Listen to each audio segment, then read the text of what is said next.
Bien, hoy vamos a ver el tema de seguridad y salud en el trabajo en general. Vamos a empezar por un solo artículo del Código Sustantivo del Trabajo, que algunos ya lo conocen. Es el 216, para quien lo quiera consultar, igual lo vamos a ver más adelante. Y después de esta charla inicial, la idea es ver ya en qué consiste todo el sistema de gestión de seguridad y salud del trabajo. Quiero empezar diciendo que me alegra ver caras ya conocidas. Eso hace más amena la charla, ya nos conocemos con algunos y sabemos cuáles son las reglas del juego. A quienes no, les propongo, porque como esto es democrático, entonces vamos a construirla entre todos. Lo primero es que soy absolutamente susceptible de dejarme tentar. ¿Qué significa eso?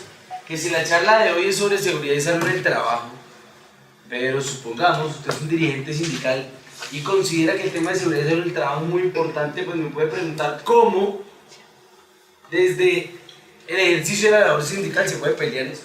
Eso implica que tengamos que salirnos un poco de seguridad y salud del trabajo para meternos a la labor colectiva. Pero no importa, la idea es que usted haga las preguntas que tenga y yo busco la forma de resolverlo y retomamos el tema. Es decir, la idea es que sea dinámica. 2. La charla de hoy es absolutamente dinámica, porque la seguridad y salud en el trabajo, en mi criterio, se aprende con ejemplos, se aprende con situaciones con las que nos encontramos todo el tiempo.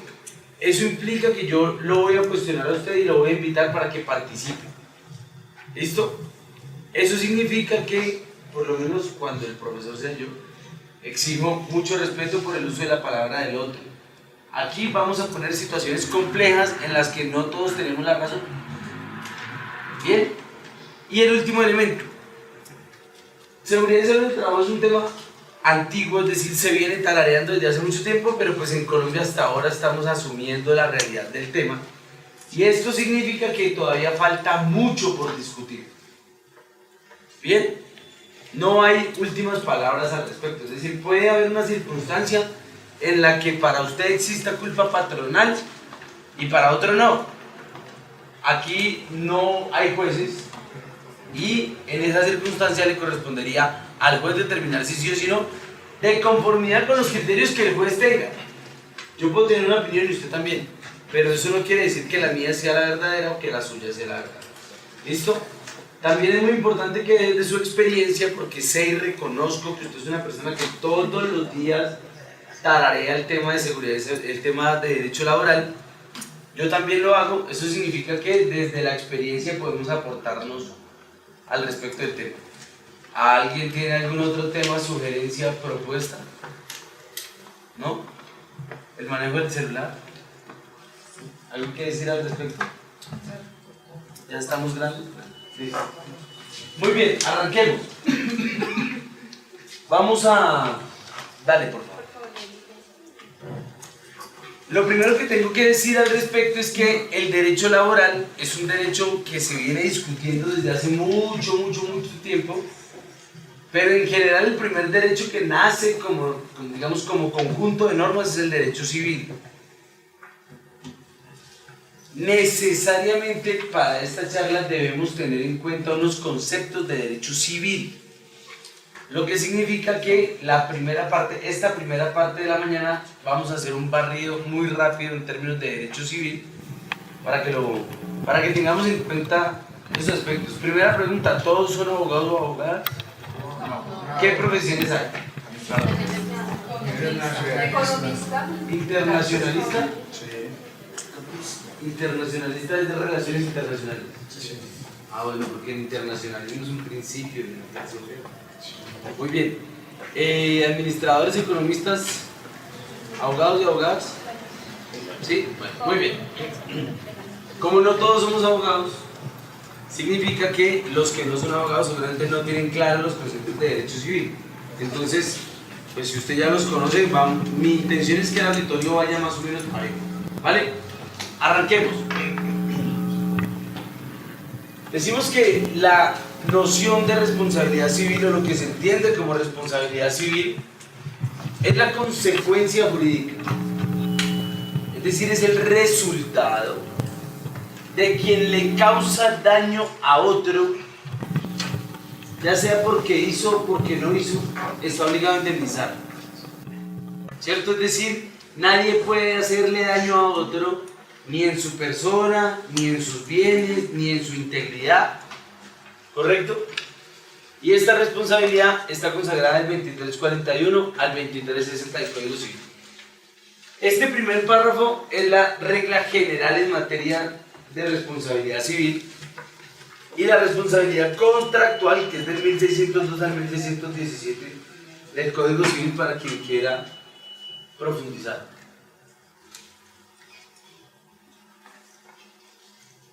Es muy importante que de hoy hasta que se termine la charla tengamos en cuenta estos tres conceptos. Toda la charla de hoy se va a desarrollar sobre estos tres conceptos. Bien, ¿qué es un hecho? ¿Qué?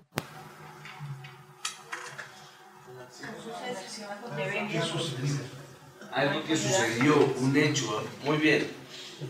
¿Qué es el daño? Lo que ocasionó el hecho.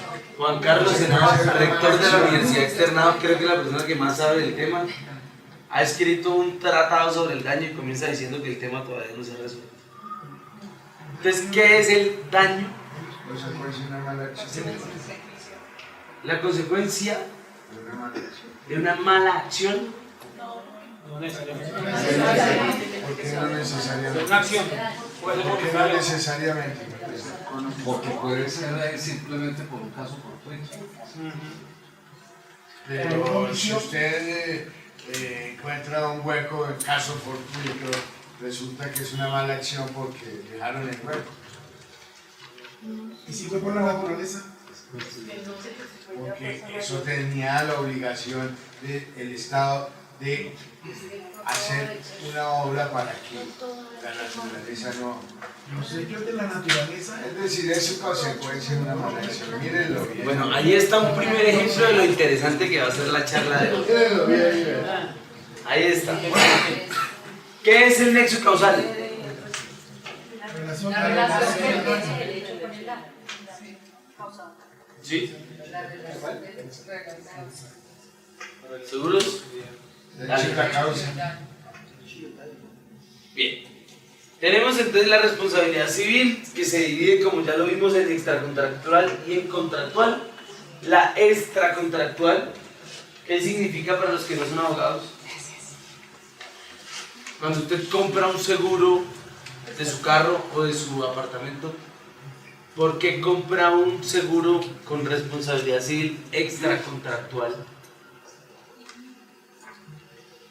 ¿Qué le explican a usted en la aseguradora cuando te dicen, no, siéntate, tranquilo, que como somos una aseguradora tenemos el deber de informarte, pues te vamos a contar qué es la responsabilidad civil extracontractual? Cuando usted compra el seguro del carro, ¿qué le incluye?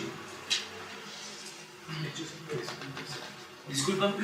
Hechos improvistos de un tercero. ¿Qué es de un tercero? Cuando hablas de un tercero, tú vas en tu carro, ¿y a qué te refieres? Que una persona me estrella en mi Y vehículo. si es un tercero, entonces, ¿cuáles son las partes? Las partes es la aseguradora y yo, y el tercero es que la aseguradora le entre a responder a las Garantía. ¿Y la aseguradora te responde por los hechos improvistos? ¿Tú qué opinas? La contractual no está dentro del contrato, que es la aseguradora y el asegurado. Y entonces el tercero, El contrato de seguros se hace entre la aseguradora y el asegurado. el tomador y el... Muy bien. El tomador, el asegurado es parte, pero no toma el seguro. Exactamente, entre el tomador y el... Y cuando hay un accidente, ese accidentado no es parte de este ¿Ese contrato. accidente es improvisto? Lo que pasa es que como la conducción es una, se tiene como una profesión peligrosa, entonces siempre, esa es la, por eso siempre se tiene ese... Pero la pregunta es, ¿la aseguradora te cubre de riesgos imprevistos? No, imprevisto no. O sea, No. tercero. ¿Sí? No, Sí, claro. imprevisto. Es un riesgo. Claro, yo pienso que ¿Imprevisto? No. Imprevisto, ¿tiene alguna probabilidad de X, Y, Z? Si tiene una probabilidad es porque no es imprevisto. Porque se ocurrió, o sea, el accidente ocurre, eso ya no es imprevisto, sino que es lo que ocurrió. Es que la palabra imprevisto. No puede ocurrir. Eso es lo rico del derecho. Aquí cualquier cosa no enreda. Y la clase de hoy sí que es enredada. Imprevisto es que tiene una probabilidad, pero eso no significa que pueda suceder y sea como es. Imprevisto es que pueda suceder o imprevisto es que sea imprevisible. Entonces a usted la aseguradora le Imprevisible. de riesgos imprevisibles, sí o no. Claro. Para mí sí. Ejemplo, si yo voy en un automóvil, me choco, Claro que sí. Eso es imprevisible. ocurrió un siniestro. Discúlpame, ¿eso es imprevisible? Yo no sé, yo voy por mi vida Eso normal, es no sé si me va a ocurrir o no. Claro. ¿Es imprevisible? No, No, ¿por qué no? Yo quiero escucharlo a usted. porque está realizando una actividad de riesgo. Y Entonces se sabe que puede pasar. entonces no es imprevisible. Porque es que si usted realiza una actividad riesgosa es probable que se choque, ¿o no? Ah, y la aseguradora De usted, probabilidad que puede suceder como no puede suceder. por eso se prevé, puede ocurrir o no. Es previsto, lo que pasa es que no está garantizada la ocurrencia, pero se puede prever el daño. La aseguradora jamás te va a asegurar un riesgo imprevisto. Porque la aseguradora ya sabe cuánto vale tu siniestro. Porque la aseguradora te da un monto a asegurar, una cobertura. Entonces la aseguradora ya sabe. Ahora, si ocurre, ahora sí, el riesgo imprevisto, que se conoce en términos de derecho de seguro como siniestro, no te lo van a pagar. No te lo van a pagar. Porque si ustedes se han leído un documentico así, que ahora se lo entregan en un CD, que se llama clausulado, en ese clausulado están los amparos. Y en los amparos usted encuentra todos los riesgos previstos. Y abajito, en la letra pequeña esa que les gusta a ustedes los abogados, dice, si ocurre algo por fuera de lo asegurado, no. Entonces me parece muy bien esta discusión para abordar la charla en la medida que encontremos riesgos previstos y riesgos imprevistos. Podríamos incluso, Henao hace una aproximación al decir que frente al daño es la ocurrencia de unos hechos que se pueden prever y que no. ¿Correcto? ¿Vamos bien? Muy bien. Entonces, la extracontractual ahora sí, ¿qué es? Lo que no está dentro del contrato del digamos, bueno, lo que no esté dentro del contrato. Ya, suficiente. Lo que no esté dentro del contrato. ¿Qué contrato? Pues vamos a mirar qué tipo de contrato. Vamos a mirar cuál contrato. Si estamos hablando entre laboralistas, si ustedes son trabajadores del ministerio, yo de la OIS y demás, y venimos a hablar de la culpa patronal, que es una consecuencia, digamos, prevista en el Código Sustantivo del Trabajo, se presume que estamos en medio de una relación o de una responsabilidad contractual. Porque en principio podríamos decir que derivaría del contrato de trabajo. Pero me parece imprescindible dar una discusión también sobre el contrato. Pero ya vamos para allá. Por ahora digamos que todo lo que esté por fuera del contrato y todo lo que esté por dentro del contrato. Ya vamos a empezar a desmenuzar la cosa. Muy bien, la extracontractual entonces puede ser por el hecho propio, por el hecho ajeno. ¿Recuerdan esto mis colegas abogados? Seguramente segundo o tercer año de derecho que vimos esto. ¿Sí? Por el hecho de las cosas y por las actividades peligrosas. ¿Sí? y la responsabilidad contractual, que implica que todo contrato tiene obligaciones para las partes, ¿cierto? La responsabilidad contractual implica que usted puede ser responsable de lo que se comprometa en el contrato si, dos puntos, incumple. Pínteme este salón, porque necesito que me lo entregue el viernes, porque el domingo tengo una reunión y el sábado usted sabe que se vaya al olor y esas cosas. Entonces entréguemelo el viernes y usted nunca me lo entregó. Usted sencillamente incumplió la obligación. También me lo puede pintar de color verde y yo le dije que no era verde. O sencillamente pues me lo entrega el domingo y no el viernes. Cualquiera de esas tres formas se entiende incumplimiento desde el punto de vista general. De una vez hago la aclaración. En materia laboral, las responsabilidades no se miden de esta forma. En materia laboral usted sencillamente cumple o no cumplió. ¿Correcto? Porque para avanzar entonces, en materia de seguridad y salud en el trabajo, el empleador no puede decir, ay, es que yo cumplí un poquito. Y el trabajador, como pasó el viernes en el centro comercial Portal 80, el trabajador se resbaló, se cayó y se mató. Pero yo cumplí un poquito. Entonces no me sancione tanto, señor inspector. Hágame el favor. Mire, yo soy una empresa pequeña. No puedo llegar hasta donde están mis trabajadores. No les puedo ofrecer las garantías necesarias a los trabajadores que están allá lejos. Ah, ¿usted qué? Abogado tenía que ser. ¿Y usted qué? Inspector tenía que ser para creer que yo tengo que mandar el trabajador, un médico, una enfermera, un psicólogo y un sociólogo detrás de esto para ver si tiene un riesgo.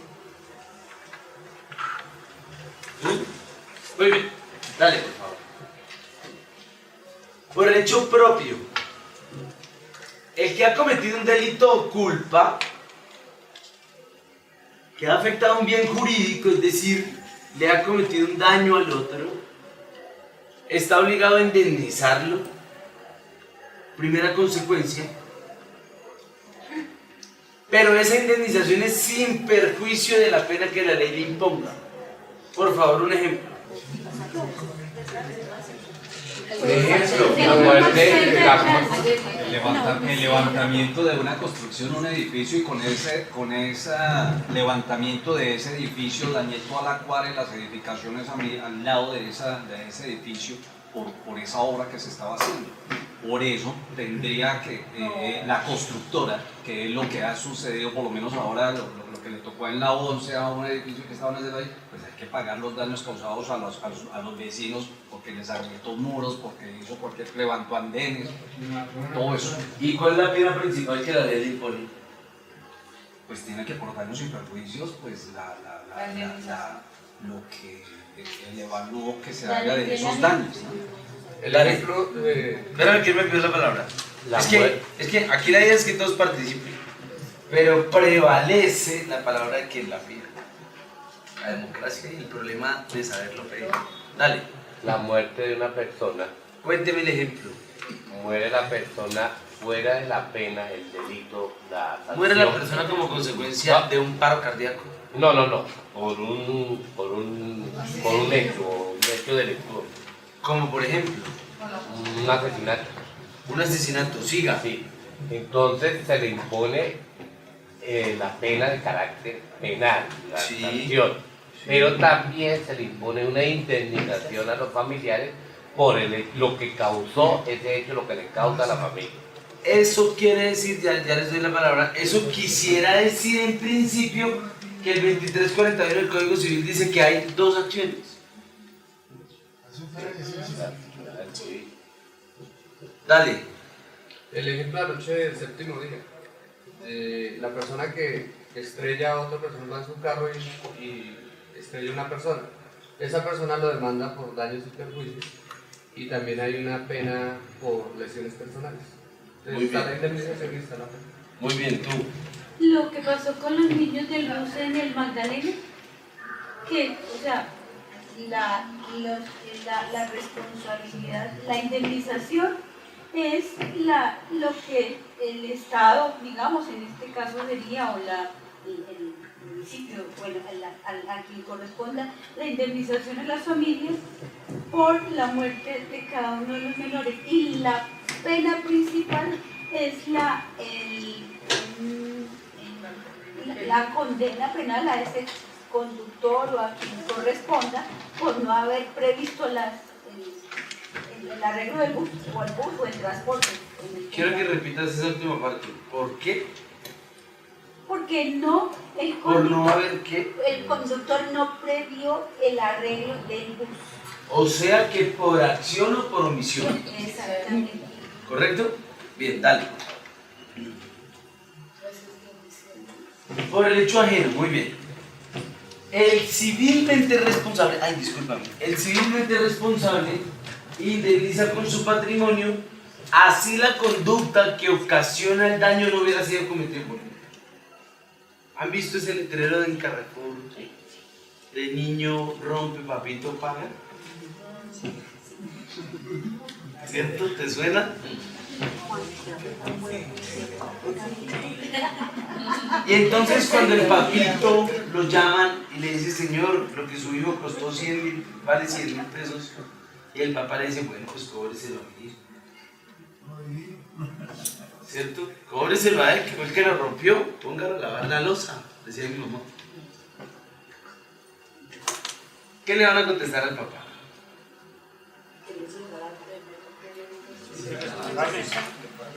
Su responsabilidad. Y entonces el papá le va a decir, ¿y qué quería que yo hiciera?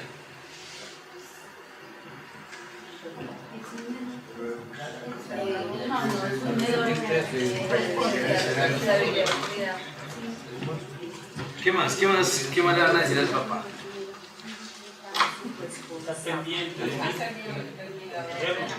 Que lo educara, que estuviera pendiente. ¿Qué más? Que previniera que su hijo es malcriado y podía romperse feo. ¿Algo más?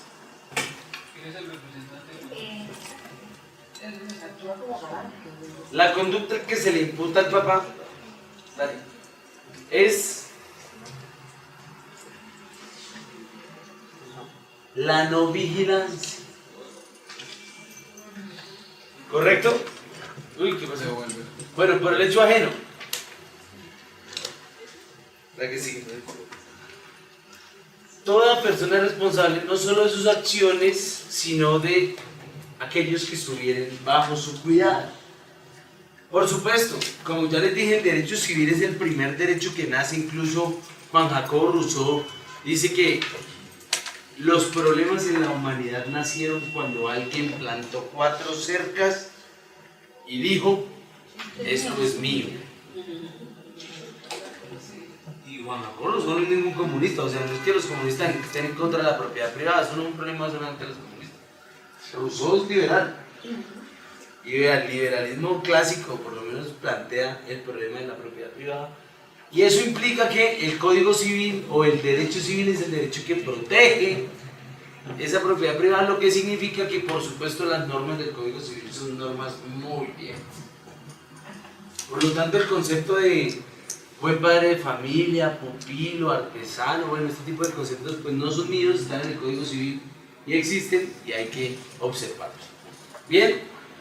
Muy bien. Y aquellos que estuvieran bajo su cuidado, dale por favor. Por ejemplo, los padres de lo que hagan los menores en la misma casa. Este es el argumento jurídico para que usted le pueda decir a su hijo mientras viva en nuestra casa.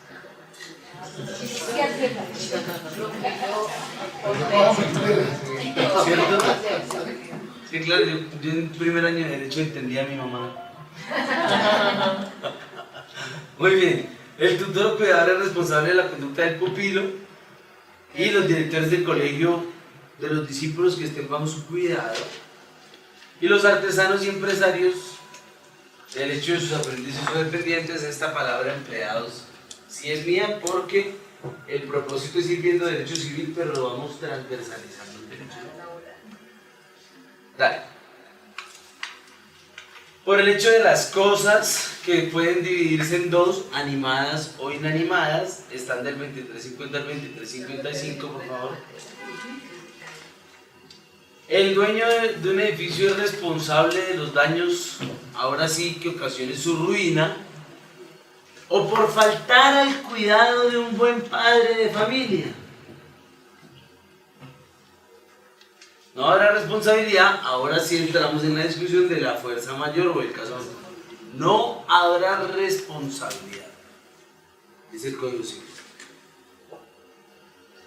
El 2354, el daño que causa un animal fiero, de que no se reporta autoridad para la guarda o el servicio previo, será siempre imputable a quien lo tenga y no se le permitirá la defensa hasta que no pague el daño. Oiga, usted que le gusta comer aguacatico, a propósito que está de moda ahorita por la coyuntura electoral. Si usted se come el aguacate y lo arroja de la parte superior de un edificio y eso le causa un daño a otro, pues se le imputa a todas las personas que habiten en ese edificio, a menos que se pruebe quién fue el responsable. Entonces, ni con el aguacate ni con los huesos del pollo. Sí. La responsabilidad por actividades peligrosas, quiero poner algunos ejemplos: el que dispara un arma de fuego, el que remueve las zonas de una sequía o cañería, el que esté obligado a construir o reparar y no lo haga en forma como debe ser, el que conduzca un automotor. ¿Correcto? Dale. Hasta aquí hemos hablado, devuélvete varias. Hasta ahí hablamos más. Dale. Hasta ahí hablamos de acá. ¿Cierto? Vamos hasta aquí. Claro, ¿por qué lo pasé tan rápido? Pues porque de eso no vamos a hablar hoy. Pero a mí me interesa que usted tenga un contexto de la discusión. Bien, ahora sí, de aquí en adelante vamos por la contractual. A diferencia de las anteriores, pues como ya lo dijiste tú, esta responsabilidad es la que está determinada por la existencia de un contrato de trabajo. O bueno, por un contrato, ¿cierto? Y ojo, ya lo vamos a discutir. Y el 1602 dice: todo contrato que sea válidamente celebrado. Empecemos a enredar la cosa. El derecho civil planteaba que lo primero que existió fue el contrato de arrendamiento de la mano de obra. ¿Correcto? El derecho civil es un derecho que parte de que las dos partes son iguales. ¿Correcto? De que las dos partes son iguales. Entonces uno tiene el producto que va a vender, del cual el comprador está interesado, y el comprador, que tiene a su favor la plata para comprar. ¿Cierto? Entonces, los laboralistas le ganamos la discusión a los civilistas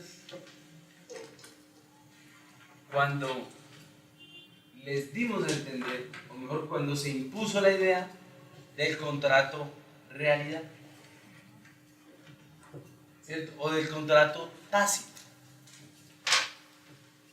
¿Qué significa esto? Para los civilistas no hay vínculo, no hay relación, no hay obligación entre las partes si no existe contrato. ¿Cierto? Si usted está viviendo en una casa, pero esa casa tiene otro dueño, se entiende que entre ustedes dos hay un contrato de arrendamiento.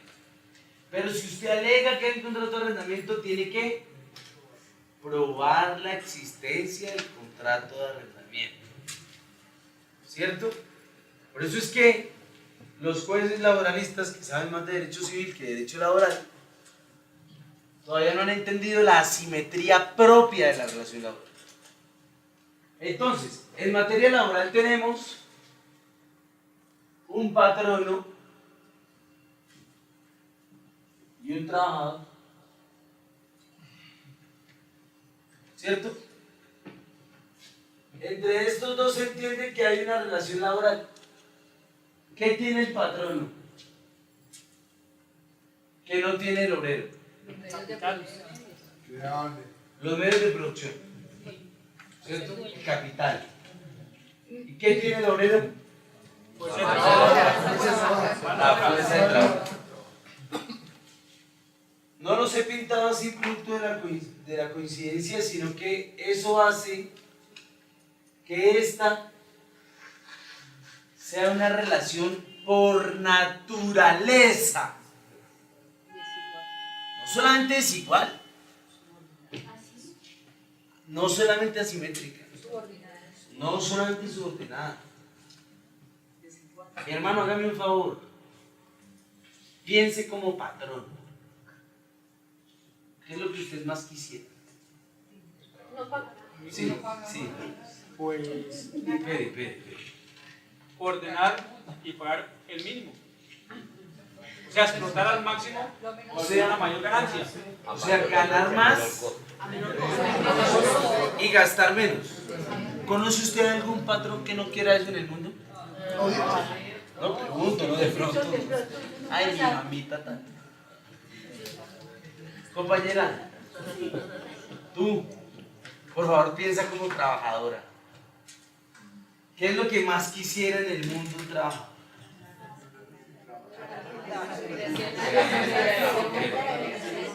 Espere. Sí. ¿Qué es lo que más quisiera en el mundo un trabajador? Sí. Salario. Ganar más, ¿cierto? ¿Y qué más? Y trabajar menos. Pregunta. ¿Usted conoce algún trabajador que no quiera eso? Lo que significa que las pretensiones que tiene el patrono son pretensiones legítimas, obvias, propias de su clase. Y las pretensiones que tiene el trabajador, por supuesto que lo son, propias de su clase. Resuelva esas pretensiones en medio de una relación laboral. Por eso no solamente es asimétrica, por eso no solamente es desigual. La relación laboral, por principio, es una relación violenta. O díganme ustedes entonces cómo nació el salario. Ay, no. El salario nació gracias a que este trabajador ahorró mucho dinero, contrató un abogado laboralista que hizo una demanda. ¿Sí? ¿Cómo nació el derecho al salario? A partir de las luchas sindicales que se hicieron en ese momento. ¿Las luchas sindicales? No, ni siquiera.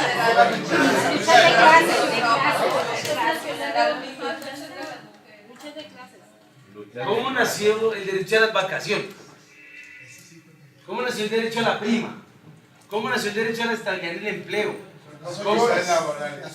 Usted, las 8 horas, ahorita que acabamos de salir 1 de mayo, soy el presidente. ¿Cómo cree que usted que nació eso? A partir de la protesta. No. El conflicto. Los derechos que hoy tienen los trabajadores se han adquirido al calor de la lucha, sobre todo desorganizada, dispersa, ¿cierto? Eso no es producto de una demanda, no es producto de un Estado generoso, el Estado de bienestar. Ven, trabajadores, ¿qué necesitas? Te voy a dar lo que pides, ¿cierto? O sea que si usted hoy tiene derechos, es absolutamente imprescindible que sepa cómo se ganaron. Pero también es absolutamente imprescindible que entienda cómo se defiende. Porque si no entiende eso y usted es un trabajador, si usted no entiende eso y usted es un inspector de trabajo, que está en medio, que tiene que resolver este chicharrón todos los días, pues usted tiene que entender estas pretensiones. Son legítimas de las partes. Y entonces, los trabajadores han tenido necesariamente que organizarse para procurar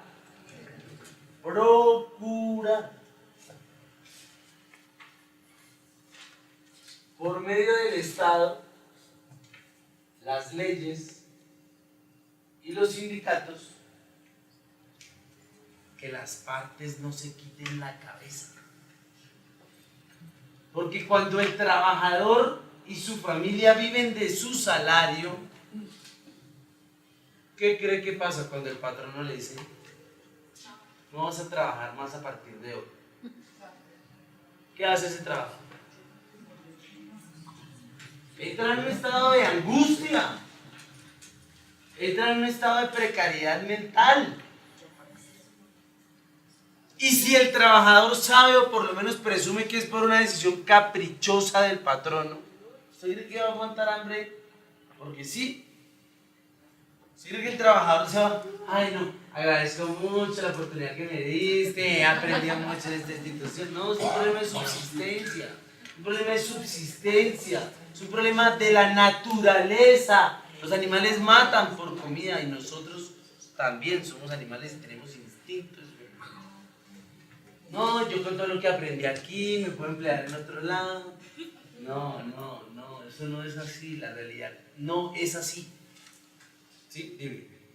Pero a veces en la cotidianidad uno atendiendo usuarios con ese que me dicho, pero bueno, yo no quiero porque me ayudó, yo no lo quiero demandar, yo no quiero hacer nada por él.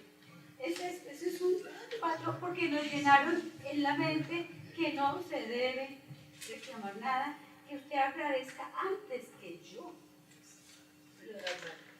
Muy bien, yo recibí una contestación de una demanda en la que el empleador decía que la demanda de la trabajadora era un exabrupto. Bueno, no decía exabrupto, este tipo no sabía que era un exabrupto. Escribía unas barrabosadas, pero entre las barrabosadas que escribió, dijo que la demanda era el colmo porque la trabajadora tenía que estar agradecida. Y la señora perdió dos falanges. Pero bueno, muy bien, entonces esta es una relación violenta, ¿cierto?, que se desarrollaba cotidianamente y se dio el debate sobre la existencia o sobre la necesidad del contrato. ¿Correcto? Este debate de la necesidad del contrato viene o nace de esta forma, y creo que es importante tener claro el contexto. ¿Cuáles eran las partes en la esclavitud? No había partes. Bueno, digamos que era muy el esclavo. Para efectos pedagógicos, permítame el ejemplo. El amo y el esclavo, muy bien. ¿Cuáles eran los derechos del esclavo? Ninguno, porque era una cosa. Muy bien. Después de la esclavitud, remontémonos al bachillerato, bueno, primaria o bachillerato. Después de la esclavitud, ¿qué siguió? El feudalismo. ¿Y cuáles eran las partes del feudalismo? El feudal y el siervo de la guerra. ¿Cuáles eran los derechos del siervo?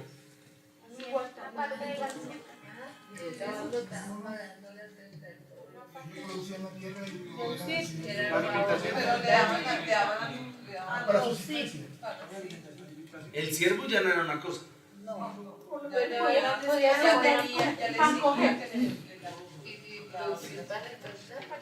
Comía de lo que producía. A ustedes que no les gusta el capitalismo, les quiero contar que gracias al capitalismo ha sido este modelo económico, social, político, cultural, ideológico, religioso y demás el que ha permitido que hoy el trabajador sea libre. Tan libre es hoy el trabajador que permite contratar. Y el artículo 26 de la Constitución Política de Colombia permite la libertad de escogencia de profesión u oficio. Me mamé de ser profesor. A partir de este momento soy presidente de la República. ¿Puedo o no puedo? ¿Sí puedo? Y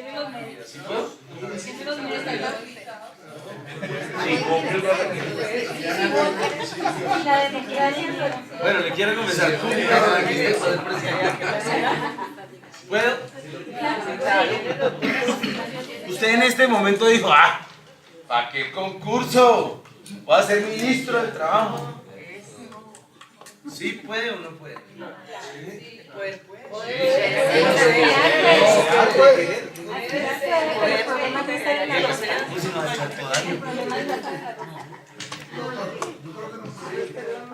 ¿Por qué no puede?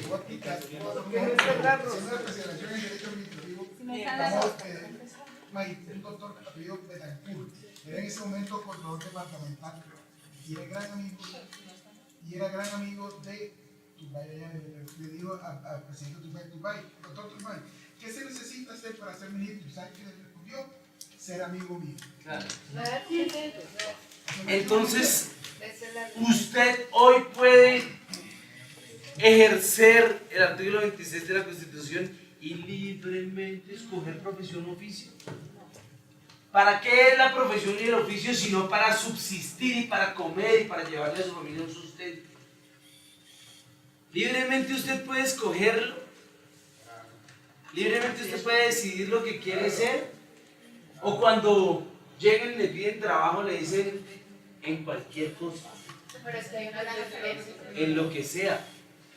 La diferencia está entre escoger la profesión y el oficio y lo que va a ejercer o lo que va a desempeñar. No libremente estudia su profesión o su oficio, es diferente. Libremente estudia su profesión. Claro, escoge su profesión, no su oficio. El desempeño no hay que. Bueno, pero ese es otro tema. Es decir, ese es otro tema de los medios. Si el artículo 26 de la Constitución dice que usted es libre, pues entonces no está condicionado. Entonces es una libertad condicionada. Entonces la libertad que el capitalismo le ha vendido al trabajador depende de la lógica del mercado. Depende de las circunstancias de la oferta y demanda. ¿O no? No es que usted sea libre, o si es libre de verdad. Ay no, a partir de hoy soy el presidente de la Federación General de Café y súbame el salario porque soy libre. Eso no ocurre. La realidad es más rica. Sí, la realidad es más rica. Pero lo que sí es cierto y nadie podrá discutirlo es que el capitalismo le trajo a los trabajadores eso, no sé qué, la libertad. Y como lo decía la compañera, pues usted también es libre de morirse de hambre o no. Pregúntale a Santrich. Claro, usted también es libre de hacerlo. Entonces, esa libertad le ha permitido también a los trabajadores que puedan escoger el contrato. Entonces ahora yo voy a trabajar en algún lado, pido el trabajito y lo que me den. No, pero su salario es 1 millón. ¡Ah! ¿No es que es un contrato? Págueme 2 millones. ¿Cómo se le ocurre? ¿Por qué pide tanto? Mire, hermanito, un contrato es bilateral y es consensual. Entonces, tiene que subirme 2 millones. ¿Qué responde el empleado?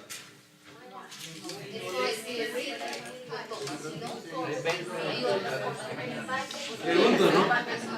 Le dicen a uno, ¿qué trabajador tan bueno? Antes de firmar el contrato ya está proponiendo cosas para la empresa. No llego pidiendo sino un aumento de salario. No me llames, ¿no? Yo te llamo. Entonces dice el 1602 que todo contrato, y ustedes saben porque todos los días llega a su escritorio la discusión sobre la existencia del contrato, que es una cosa que en materia laboral todavía estamos en una seria discusión. ¿Cuándo existe contrato? ¿Qué hay para hacer para que exista contrato? Y entonces, el artículo 24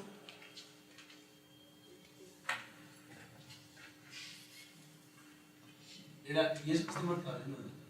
Y el artículo 24 del Código Sustantivo del Trabajo ha incluido una norma que en mi criterio es hermosísima. Hermosísima. Y usted viera el peso que esta norma tiene en Argentina o en Alemania. Es más, de lo poco que yo conozco, en donde más tiene peso esta norma es en Cuba. ¿Cuál? Muy bien, entonces, cuando una persona natural le presta sus servicios a otra persona, bueno, permítanme seguir con mi teoría. Una persona le presta sus servicios a otra persona, ¿cierto? Se entiende, dice el artículo 24, que está en medio de una relación laboral, o está en medio de una relación de trabajo, o está en medio de un contrato de trabajo. Cuando una persona le presta, cuando un particular le presta su servicio a otro particular, ¿qué tiene que pedirle al juez? Ahí hay un problema también de los abogados, es que no sabemos pedirlo. O sea, la presunción que goza en favor del trabajador, esta presunción es de esto. ¿Correcto? Y esa presunción, el empleador tiene que entrar a desvirtuarla. ¿Cómo? Demostrando que el trabajador no estaba subordinado, que era autónomo. Muy bien. Es decir, ahora sí demostrando los elementos del artículo 23 del Código Sustantivo del Trabajo.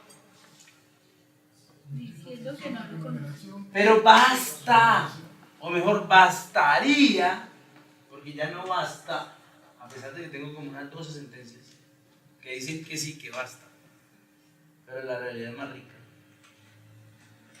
Bastaría con que, como en Cuba, vaya una persona y diga: señor juez, yo le presté mis servicios a esa otra persona,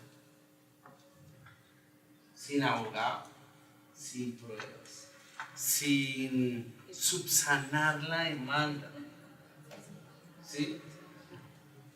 Ni siquiera por escrito. Es decir, allá para exigir los derechos basta con que eso ocurra, no tiene que ir donde el abogado: doctor, ¿cuánto me cobra la consulta? Y entonces para trabajar tráigame 2 millones de pesos, si no, no arranco, y téngame paciencia porque es dentro de 4 meses. Bueno, todos los problemas que se tienen hoy para arrancar un proceso jurídico. Entonces, los elementos del artículo 23, ¿cuáles son?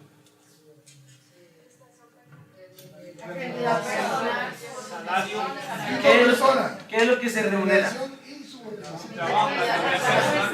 La prestación.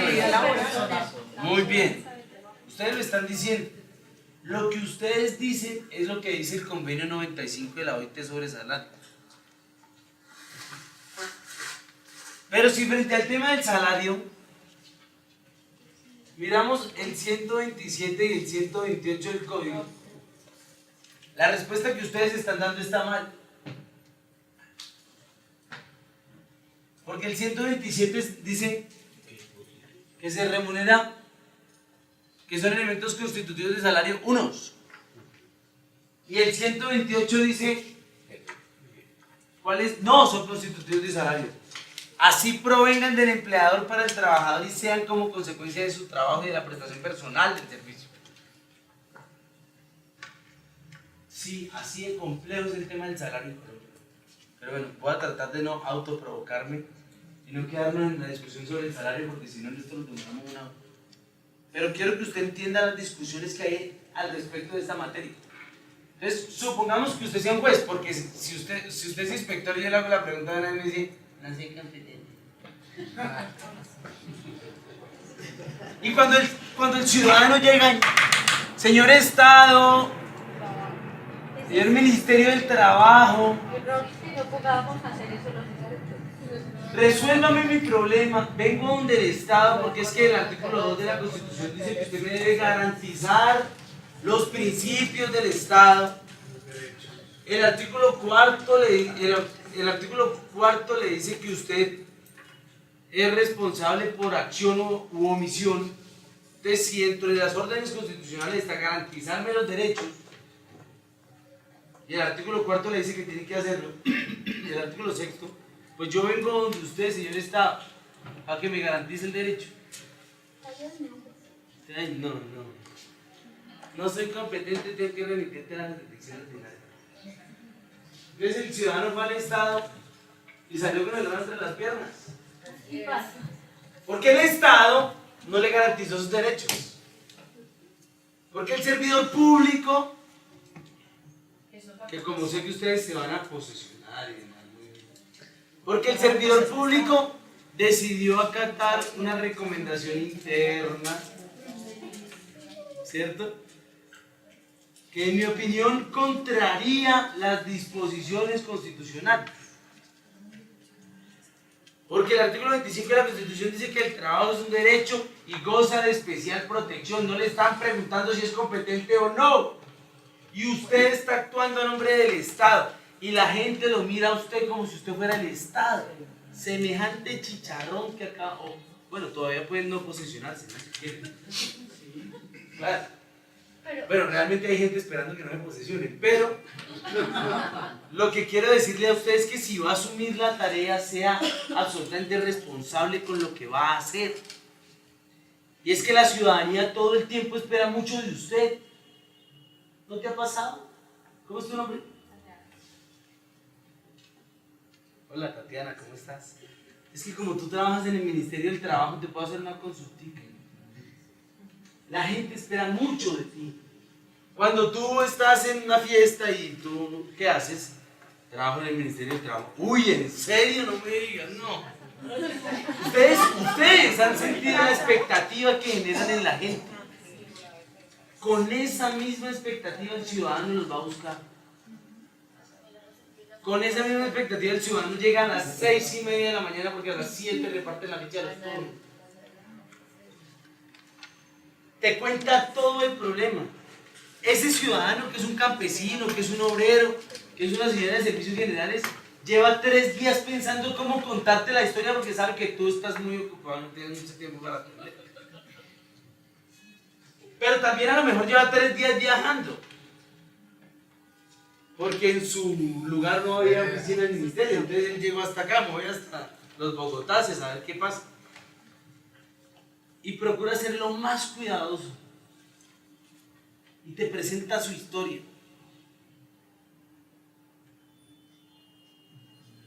Y tú le dices que no es competente, que tiene que ir a la jurisdicción ordinaria y el man ni siquiera entiende qué es esa vaina.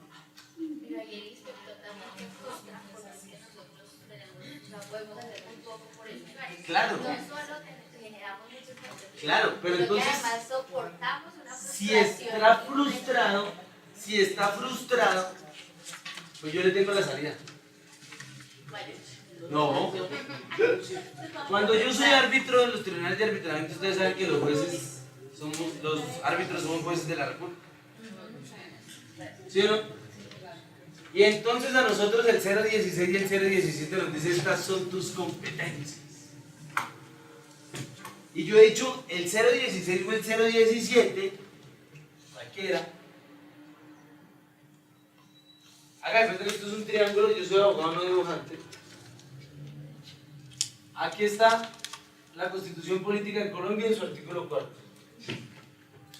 Y el artículo 4 dice que la Constitución es norma de normas y toda disposición, toda ley o cualquiera de ellas que contraríe la Constitución se aplicarán las disposiciones constitucionales. Pero resulta que el inspector o el juez tiene aquí abajo, porque es que es bien abajo, un decreto, una resolución, una ordenanza, que lo voy a poner bien aquí, una circular interna. Pero resulta que esta circular interna contraría las disposiciones constitucionales.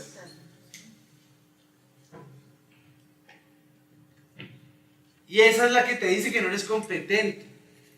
Pero resulta que la Constitución, para no demorarme mucho porque la charla no es de eso, pero como yo me provoco solito, en el artículo 2, 4, 6, 25, etcétera, etcétera, 53, se han dicho cuáles son los fines esenciales del Estado. Entonces están actuando a nombre del Estado y te dice garantice los derechos. El artículo 25 de la Constitución te dice no puede ser imparcial. Entonces usted llega a la dirigencia del ministerio, una citación, llega el empleador, llega el trabajador, está el inspector ahí. Usted sabe que yo aquí soy imparcial, que yo no me puedo meter aquí en estas cosas. Y la Constitución a usted le dice que no puede ser imparcial. No puede ser imparcial. Porque el artículo 25 le está dando la orden de garantizar el trabajo, de proteger el trabajo. El artículo 25 es el principio protector del derecho al trabajo y le da la orden de proteger el trabajo. Por supuesto, usted debe ser imparcial en la medida que le garantice a las partes, pues las garantías o sus derechos procesales que tienen para defenderse.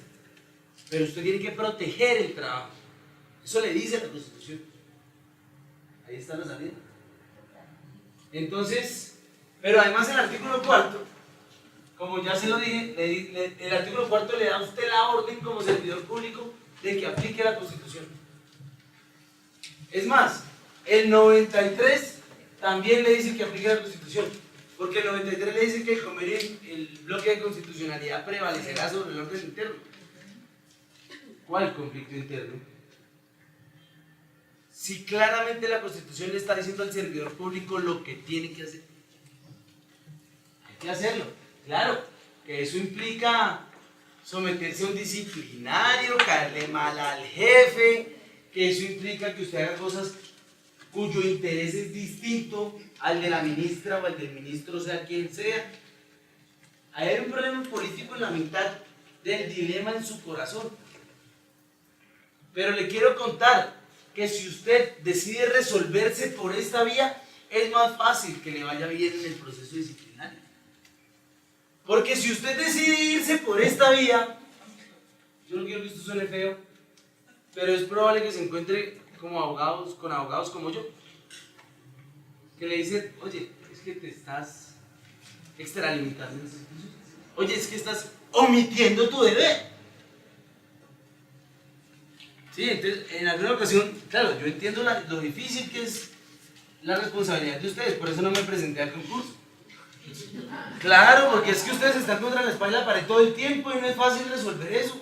Porque es que el trabajador también tiene que cuidar su papita, no estamos hablando de que es un asunto natural.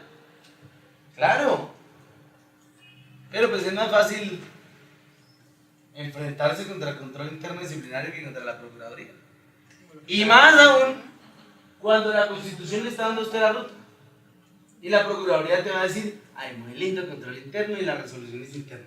Pero aquí se aplica la Constitución. En cambio, si usted en el disciplinario dice, mire, yo actué así y proferí una resolución así en este sentido y decidí defender el derecho al trabajo porque apliqué la Constitución, no tendrían por qué sancionarlo. Es decir, si no hubiera una mano negra detrás de todo esto, no tendrían a usted por qué sancionarlo porque usted está actuando conforme a lo que dice la Constitución. Y muy seguramente ahora sí, conforme también a lo que dice su corazoncito. Pero bueno, estamos en Cundinamarca y no en Dinamarca, dijo un expresidente. ¿Sí? Como la realidad es más rica, pues nos toca seguir porque la charla es de seguridad, no de trabajo. Bueno, tú déjame seguir. Lo que pasa, como para concluir, como todas esas resoluciones y todas esas circulares, como usted mismo lo dice, obedecen a un sistema político y entonces obedecen a un sistema mercantil y a unas multinacionales. Muy bien. Entonces, en 1602, ¿cierto? Dice que todo contrato, ya más o menos estamos en la discusión sobre el contrato. ¿Sí o no? Entonces lo primero que usted tiene que entrar a mirar es si aquí hay contrato.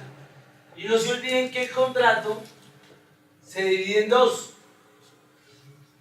Pues digamos, por su forma, puede ser verbal o puede ser escrito. Entonces usted le dice, ¿hay contrato sí o no? Traiga el contrato, perfecto, sale.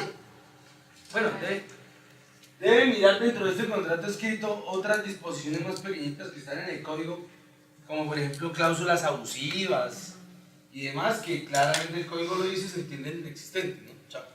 O no escritas, pues. Y también debe mirar con base en el artículo 23, vean, no terminé, ¿qué es un contrato verbal? Y dentro de ese verbal, para continuar, debe tener también la prestación personal del servicio. ¿Qué es la prestación personal del servicio? Que sea la misma. La actividad personal del trabajador. Adrianita, ¿qué hiciste la semana pasada, el lunes? El martes, el miércoles. El martes, está bien. El miércoles, el jueves y el viernes, ¿quién fue al ministerio? ¿Quién fue a tu escritorio? ¿Quién introdujo tu usuario, tu clave? Tú prestaste personalmente un servicio. Esa es la prestación personal. Y el tercer elemento, la subordinación o la continuada dependencia. Ha dicho la Corte Constitucional, y las 12 sentencias que les conté ahorita son 12 sentencias que he encontrado de la Corte Suprema de Justicia. Es decir, han dicho las Cortes que bastaría comprobar la prestación personal del servicio. Porque el juez debería aplicar esta presunción, y con base en la presunción, si no es desvirtuada, chao mismo, resolvió. Pero también he encontrado unas sentencias de la Corte Suprema de Justicia que dice que usted puede hacer una prestación personal del servicio y recibir un salario o recibir unos emolumentos o una remuneración, pero si no está subordinado, entonces no hay contrato de trabajo o no hay relación de trabajo. ¿Qué recomiendo yo como abogado laboralista? Pues pruébelo todo. Pregunta. Llega el trabajador a tu escritorio. ¿Cómo pruebo la subordinación?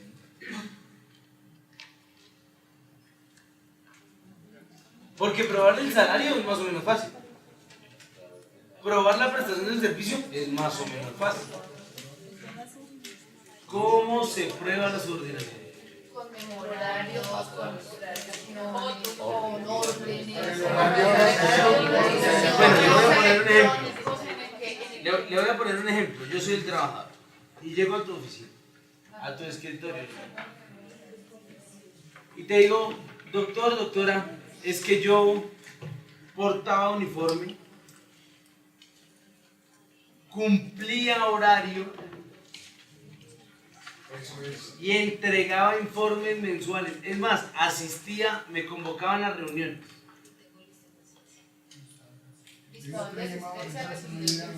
No me cambie el supuesto. Con ese ejemplo que yo le estoy dando, ¿usted considera que es relación de trabajo, sí o no? Sí. ¿Sí? Sí. ¿Hay alguien que opine que no? Solo diciendo. ¿Solo el profe? Solo diciendo. Informes, horarios. No, el trabajador llega y te dice, doctor, tengo pruebas. Es decir, todo lo que el trabajador te va a decir está probado. Que yo cumplía horario. Portaba todos los días uniforme. Así me convocaban a reuniones y yo asistía. Y entregaba informes mensuales. ¿Estoy en medio de una relación de trabajo, sí o no? Hasta ahí no. Hasta que me lleguen los documentos, hasta que me aporten las Bueno, está bien, el trabajador te dice, tome la prueba. Sí. No. Pero es que eso lo podría haber hecho.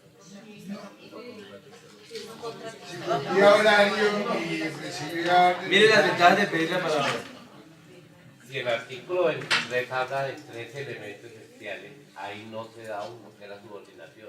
Porque cualquier otro tipo de de contrato, yo puedo hacer las labores que usted dice, pero no hay una subordinación.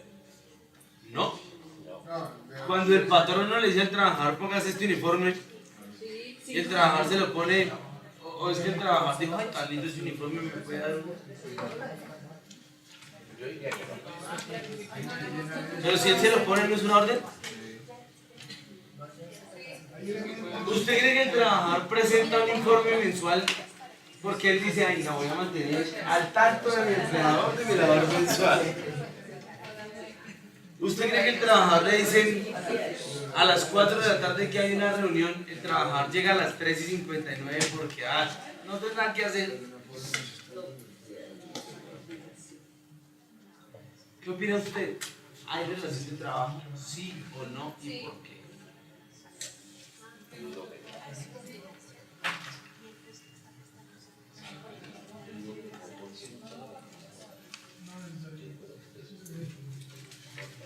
¿Se sigue sosteniendo en que no? ¿Por qué? Porque el ejemplo que usted plantea son propios de una relación, pero que no puede ser laboral. Yo me explico ahí. ¿Pero por qué? Porque no te da un elemento que es las órdenes directas. ¿Más? Venga, mijo, a la reunión. Siéntese aquí a las 11 de la mañana en la reunión. Sí, pero de pronto en un contrato de prestación de servicio yo le puedo decir al trabajador, lo necesito aquí a las 12 para explicarle algo. Lo necesito a las 12. Y no por eso ya hay una relación laboral. ¿Y eso es una orden?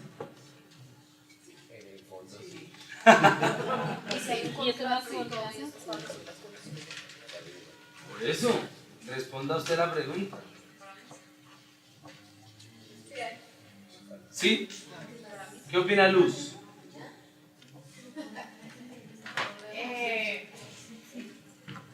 En mi criterio, yo considero que sí habría relación laboral. ¿Por qué?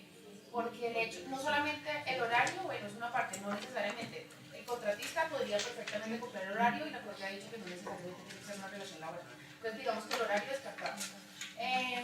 Pero darle un uniforme, darle una dotación. Es más, el uniforme tiene un letrero aquí que dice contratista.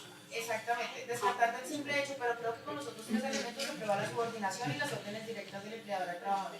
El hecho de que cumpla, de que entregue los informes, de que asista a reuniones, que esté probado y además que porte el uniforme de la empresa, para mí es una clara muestra de subordinación.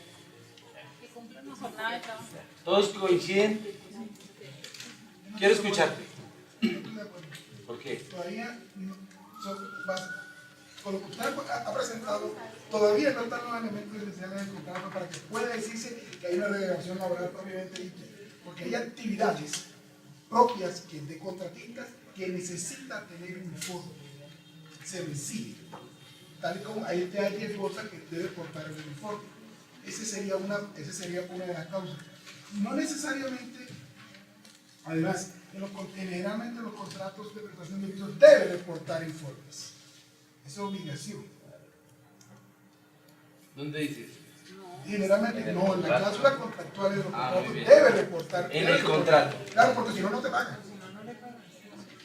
Y además, Bueno, les quiero contar que la Corte Suprema de Justicia, frente a los 4 ejemplos que les puse, frente a los 4 elementos que les puse, frente a cada uno de esos 4 elementos, como lo dijo la doctora Luz, ya ha sacado una sentencia diciendo que no son constitucionales. Es decir, el inspector de trabajo ahí tiene que responderle sin lugar a dudas, estás en medio de un perfecto contrato de prestación de servicios. Así parezca que hay una relación laboral. Yo sé que no son competentes. No, yo eso lo sé. Yo eso lo sé, pero supongamos que sí, ¿sí?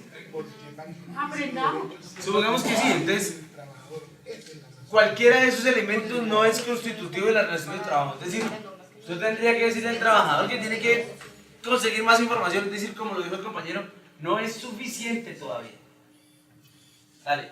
Y otro aspecto que yo observaría sería la cuestión del pago de aporte a la seguridad social, puesto que es contratista, es independiente, quien Depende de la clase de contratista.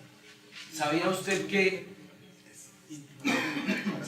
el Tribunal Superior de Cundinamarca ya dijo que no? Ahora no, ahora lo asume el contratista, pero la entidad o la empresa hace las deducciones, claro, ahora hace las deducciones. Si hay dos personas, una que está vinculada en un contrato de trabajo y otra que está vinculada en un contrato de prestación de servicios y realiza las mismas actividades del contrato de trabajo de la persona que está vinculada en un contrato de trabajo, vamos a ver cómo es la cosa, porque ahí sí la cosa está variando. Ahí varía, muy bien, muy bien. Está variando. Sigamos hablando de seguridad en el El trabajo. contratante le exige al contratista que acredite esos pagos para poder pagarle sus honorarios. Entonces, pues, Bueno, muy bien. eso no lo hizo acá. Vamos en la segunda palabra, vea, todo contrato. Ahora vamos a pasar a la discusión sobre la validez de los contratos.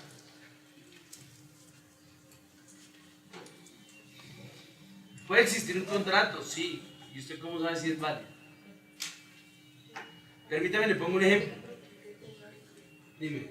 Es que quedé con una duda, bueno, esos 4 elementos no se considera ¿cuál es el otro elemento que sí? Por el Sí, cual no, sí hay es la que diferencia? yo no he terminado esto.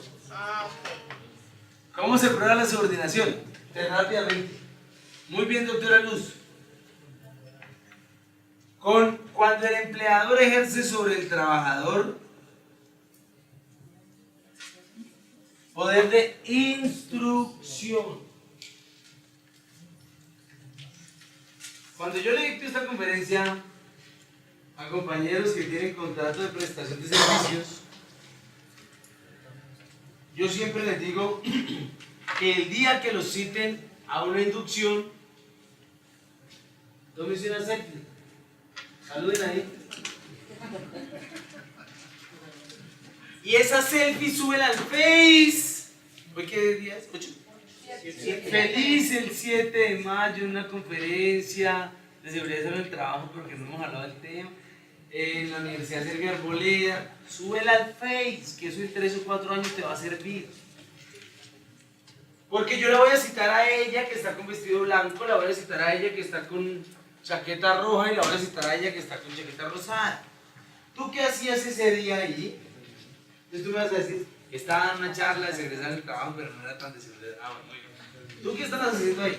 No, estaba recién. ¿Y tú qué estabas? No, estaba. Ah, bueno, entonces se prueba que ella, que es la demandante, estaba junto con ustedes 3 ese día a esa hora haciendo eso. A ella le dieron un poder de instrucción, la estaban instruyendo ese día. Pero además, creo que les acaban de pasar una lista de asistencia. A esa lista de asistencia, mi amor, una fotico, para que deje prueba de la instrucción. Segundo elemento, el empleador ejerce sobre el trabajador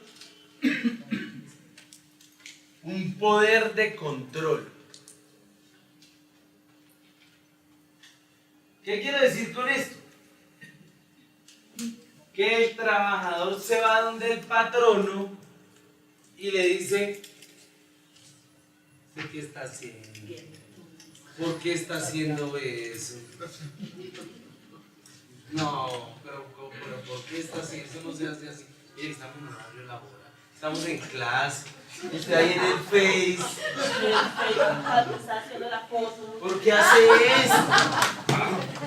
Entonces el empleador ejerce sobre el trabajador ese poder de controlar lo que está haciendo, ¿no?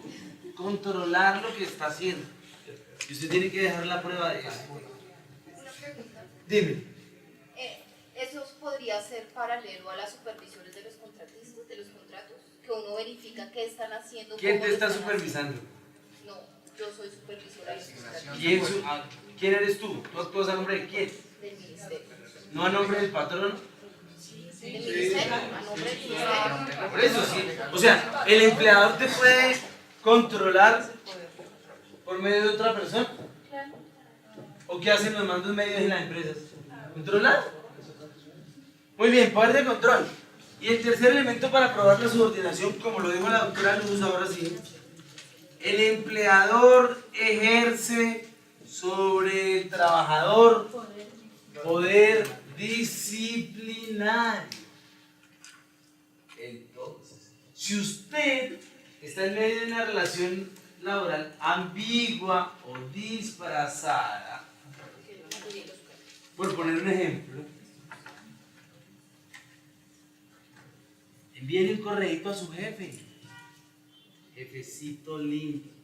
¡Ah! Después ya lo mataste. Jefecito. Es que hoy a las 7 de la noche Santa Fecito juega la final de la Copa Suramericana, entonces es posible que usted me dé permiso para salir una horita antes.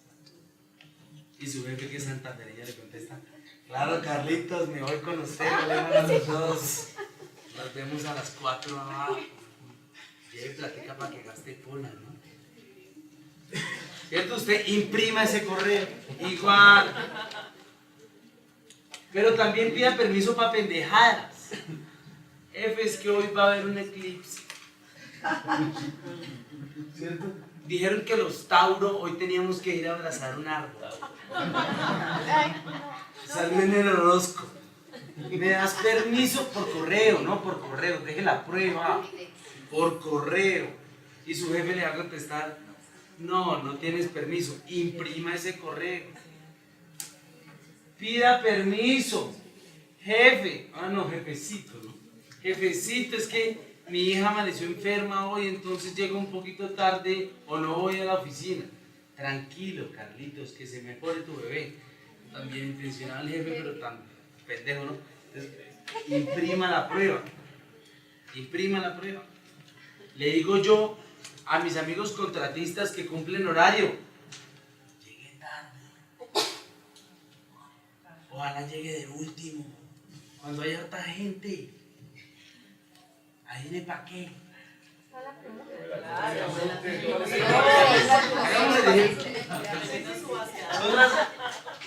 Hay que estar a las 7, entonces llega el trabajador. Ay, jefe, qué pena.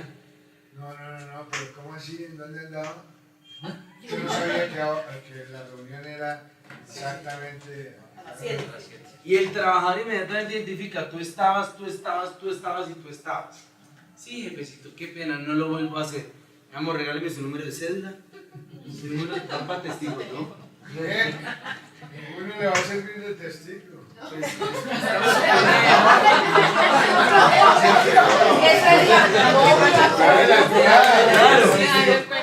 Entonces el trabajador tiene que dejar la prueba de que el patrono ejerce sobre él un poder disciplinario también.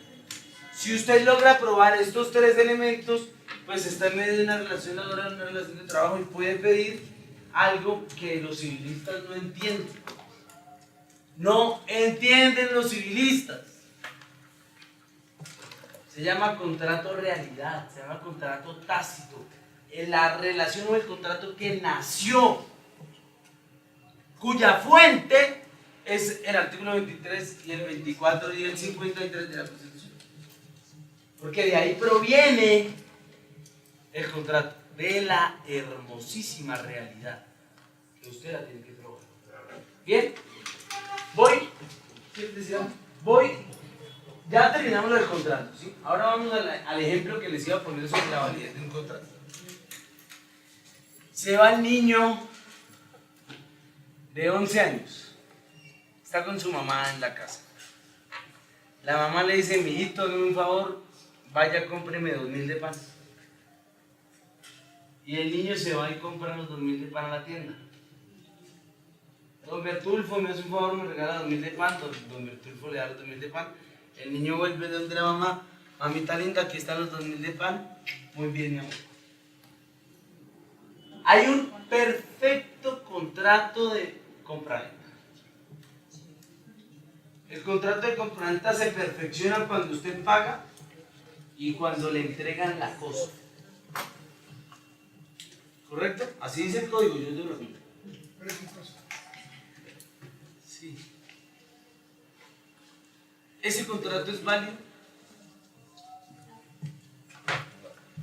Sí, siempre y cuando le entreguen la cosa. Bueno, está bien, el contrato lo hizo un niño que tiene 7 años. No. Por la capacidad. Tiene que estar representado por... Entonces, ¿el contrato es válido? ¿Sí o no? ¿Y por qué? Preguntas. ¿Cuántas veces pasa ese contrato en Bogotá? Muy común. ¿Es válido o no es válido? ¿No? Sí, es válido. Es válido hasta que un juez no lo declare inválido. Las ventajas de asistir a mis charlas. Yo sabía. Por eso voy a tratar de no mirarla. Bueno, muy bien, muchas gracias, doctora. Solo nos falta la charla de la colectiva y ya.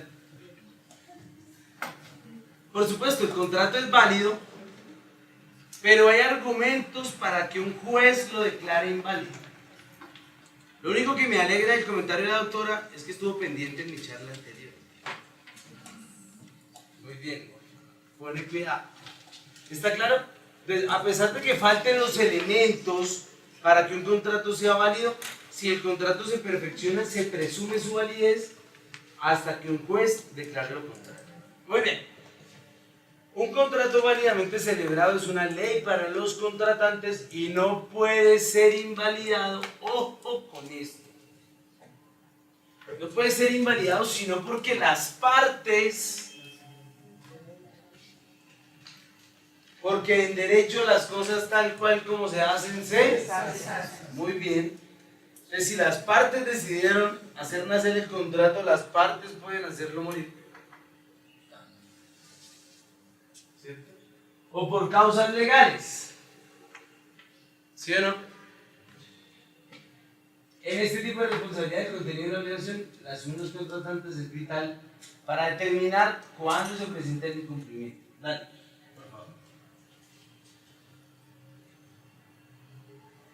Cuando no exista una presunción de responsabilidad, ejemplo, las obligaciones de medio, doctora Luz, ya que estuvo en mi clase anterior, infórmenos por favor cuáles son las obligaciones de medio. Las obligaciones de medio son aquellas en las que no se garantiza el resultado como tal.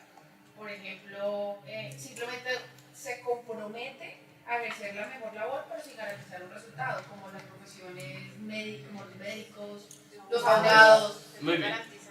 No garantizan el resultado. Los médicos. Claro. Que operan, pero no se garantiza que va a quedar. Obviamente solo se comprometen a ejercer con la diligencia sus. Pero no es operar, sino operar bien. Pero pues Hoy en día tienen la obligación de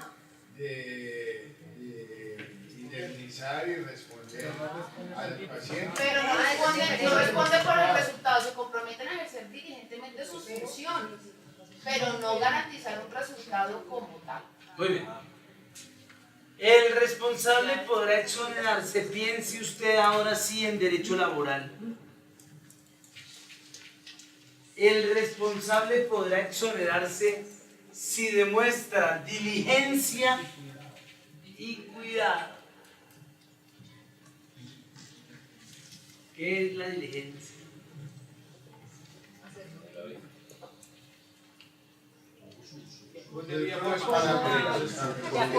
La primera palabra que dijo es la que me interesa. La primera palabra que usted dijo es la que me interesa. No es que la dijo suavecita.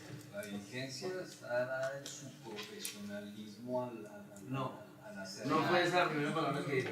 De acuerdo a la necesidad El cuidado. ¿Qué es la diligencia? La diligencia no es el cuidado. Cuando algo se acuerda con el no está sujeto a. ¿El cumplimiento de qué? Los parámetros que debe. ¿El cumplimiento de qué? Los parámetros que debe desarrollar. Está incompleta tu respuesta, pero me gusta. De los parámetros esenciales. ¿El cumplimiento de qué?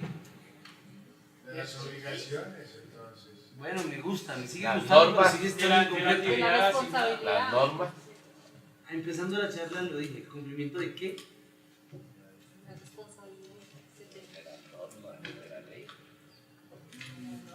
A ver si hablamos. Guíense de lo que dijo el compañero que va bien en las dos cosas que ha dicho, pero está incompleto. Le hace falta un pedacito. Pero es una cosa así. Por eso no la puedo dejar pasar. O sea, en este momento irías con un 2.5 más o menos. Te va rajando. No, pero ¿cómo que los demás llevan un 1? ¿Cumplimiento de qué? ¿Qué es la diligencia? Cumplimiento de la orden. Pues está igual que el 2.5.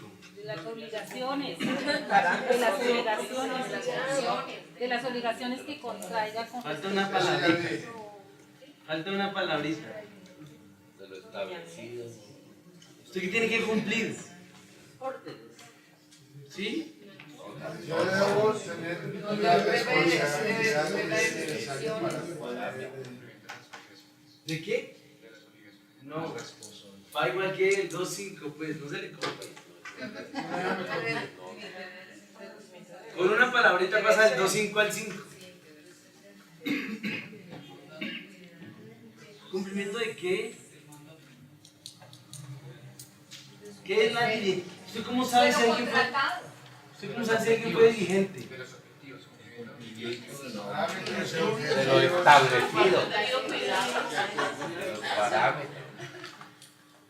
Cuando lo hace bien, ¿Y eso qué significa? dejó la pereza. ¿Y eso qué significa? Experto en el todo lo que tenía que hacer. El deber. Con el cuidado. No. ¿Qué es ser diligente? Obrar. ¿Y eso qué significa? Cumplimiento de los parámetros. Pero no los parámetros, las obligaciones que yo dije. Van en 2.5. Está bien, todos van en 2.5. Necesito el pedacito del 5. Es una sola palabra. ¿Usted tiene que cumplir las obligaciones? ¿Sí? Sí, parámetros y obligaciones. ¿Eso es ser diligente? Ay, es que yo cumplí mis obligaciones. ¿Eso es ser diligente? Entonces, ¿qué los es? parámetros, Entonces, ¿qué es ser obligaciones diligente? en el cual se ha comprometido a realizar? ¿Un poco mejor? No. ¿Cumplir qué? Los compromisos. Tampoco damos. La prontitud. Prontitud, pero no es. El deber ser. Es que la gente puede desarrollar eficiencia. La diligencia. Ya hablamos de la diligencia. La diligencia es cumplir todas las obligaciones. Todas las Cuando órdenes. hablo de cumplir los parámetros, Todos los parámetros. el parámetro es todo. Ya le voy a decir por qué la palabra todo es determinante. Parámetro es todo. Porque es que si usted no lo cumple todo, como lo dijo la doctora Luz, en materia de seguridad y salud en el trabajo, si usted quiere exonerarse, debe demostrar la diligencia, es decir, cumplir con todas sus obligaciones. O sea, todos los parámetros y obligaciones. ¿Ves cuál era la palabra que te faltaba? Todo. Porque si el empleador te dice, no, yo cumplí los parámetros, entonces usted comienza a revisar y dices, cumpliste 9 de 10. Pero el man se mató, fue por el 10º. ¿Te sanciono o no te sanciono? Claro. Ah, entonces él te va a decir, no, pero yo fui diligente. Entonces te va a decir, no. Yo estuve en una clase en la que nos dijeron que para ser diligente había que cumplir todo. ¿Se da cuenta por qué le faltaba la cereza al pastel? Sin eso no hay 5. Muy bien. Y el cuidado.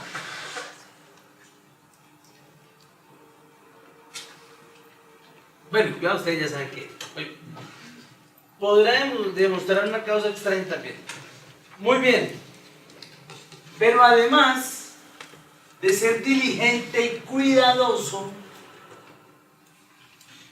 lo mejor que puede hacer el empleador para eximirse de la responsabilidad,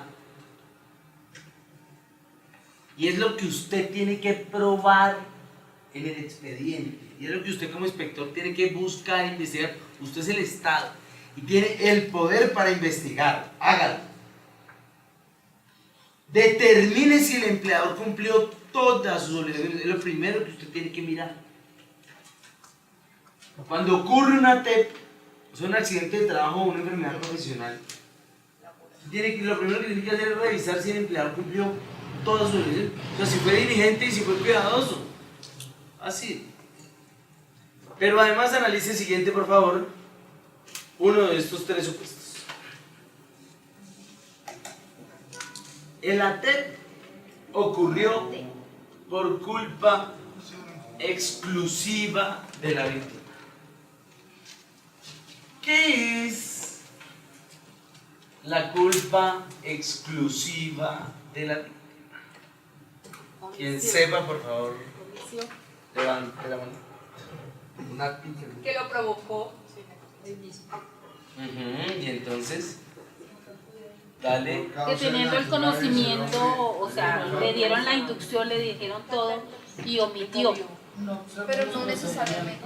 Dale. No cumplió lo mínimo. El trabajador, además de darle sus instrucciones del caso y le dan sus elementos de trabajo, sus dotaciones, no hace caso de ellas y actúa. No es culpa exclusiva de la víctima. No cumplió las mínimas. No es culpa exclusiva. Nunca va a ser culpa exclusiva de la víctima. ¿Por qué no? Porque si un trabajador, bueno, digamos, le dieron la inducción, le suministraron todos los elementos y aparte de eso estableció todos los mecanismos de control en la empresa, pero no hubo, y aún viendo que el trabajador estaba utilizando y haciendo caso a las obligaciones que tenía establecidas, no hubo procesos de inspección y control para obligar al trabajador a cumplir con esas obligaciones, ahí el empleador también tuvo la culpa, no fue culpa exclusiva de la víctima. Entonces, ¿qué es culpa exclusiva de la víctima? Ah, no sé. Atribuir. Atribuir. No. No. ¿Cómo? Cuando no utiliza los No. elementos. Vos. Cuando un trabajador comete un error involuntario, No. o comete un error Cuando pudiendo prever el trabajador a sabiendas de que lo puede prever, lo hace. No. Entonces no saben. Sí sabes. Cuando incumple sus deberes y obligaciones No. establecidas en el... Por causa del trabajo. Señor, Por causa del trabajo. ¿qué pasa por causa del trabajo? Es decir, una relación directa de las labores que él hace. Por eso cuando dije. ¿Cuándo hay culpa exclusiva de la víctima? cuando no cumple las obligaciones. No. Poco. Tiene que haber responsable de la seguridad de todos sus trabajadores. Yo estoy de acuerdo contigo. Pero él también puede Y omitir. existen, por ejemplo, los comités de... Estoy de acuerdo contigo, pero es que esa no es la pregunta. Culpa exclusiva. ¿Cuándo es culpa exclusiva? Cuando no es atribuible al empleador ni al trabajo en sí. ¿Pero en qué caso? Va en 2-5. Va en 2-5. ¿Qué dijo? Otra vez. Cuando no es atribuible al empleador ni al mismo trabajo. Va muy bien, me gusta esa definición. Quiero que la complemente. Se hace como provocación del trabajo. Puede haber problema. Estamos hablando de culpa, ¿no? Ponemos unos ejemplos. Es que eso es lo rico del derecho laboral, ¿no? Que uno puede decir la teoría y después los ejemplos. Los ejemplos. No, la Muy culpa bien. es cuando se puede prever. El trabajador presta sus servicios para una fábrica que corta vidrios. El empleador le da una semana de capacitación. Y en la semana de capacitación duraron un día aprendiendo cómo se ponen las gafas de protección. El empleador le dijo, toma tus gafas de protección, que son las mejores gafas de protección que hay para esto. No le está entregando cualquier gafa, las mejores gafas de protección. Ya estás capacitado de cómo se ponen las gafas. Te entregué los elementos necesarios para evitar el error. Y el trabajador ya capacitado va a cortar el vidrio y dice, las tiene puestas y dice, no, se las quita y se cortó un pedacito del dedo. No, se cortó un dedo pues para no ser tan trágico. Uy, sí, porque estoy mamado de ver cosas trágicas. Pregunta. ¿Hay culpa exclusiva de la víctima, sí o no? ¿Y por qué?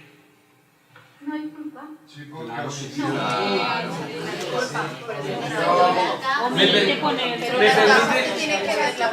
Me permite, le pongo otro ejemplo.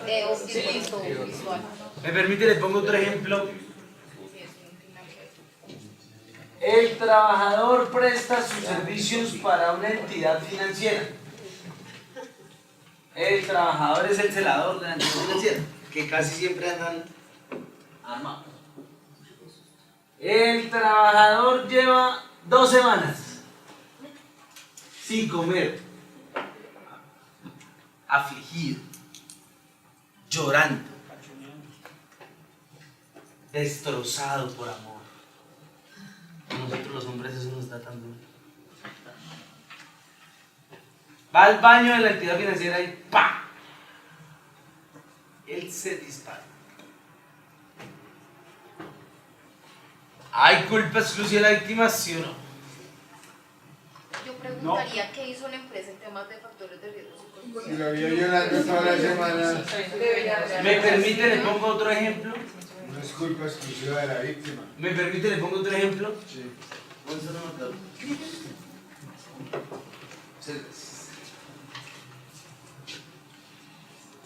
Esta es una...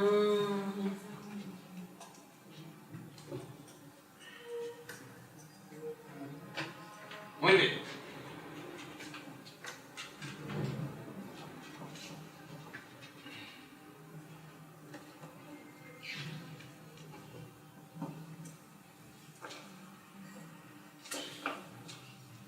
Puente peatonal. Eso no se parece, pero créanme.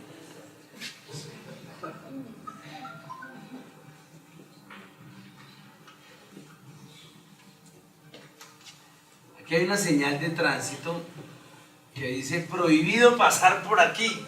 Pase por favor por el puente peatonal. Aquí está doña Eulalia. 92 años con su bastoncito. Aquí viene, ¿cómo me pintaría eso?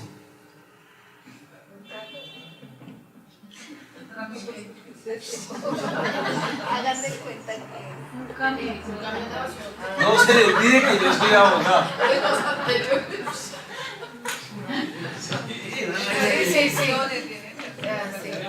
El camión tiene unas luces potentísimas, pues, o sea, una vaina así. Y también tiene una corneta, doña Dalia. Tiene corneta también para eso. Pero si no, Pero el camión viene a 50 kilómetros por hora. ¿Y a cuánto es permitido? A 60. Y está permitido a 60. O sea, el man viene cumpliendo con las normas de seguridad. Listo.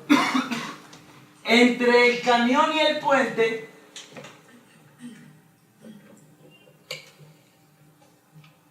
hay 1 kilómetro de distancia. Entre doña Eulalia y el puente hay 1 metro. Hay una norma de tránsito que dice que 200 metros debajo del puente, que no sé qué. La señora tiene 92 años. Poco ve, poco escucha, pero las luces del camión las ve y la corneta también la escucha.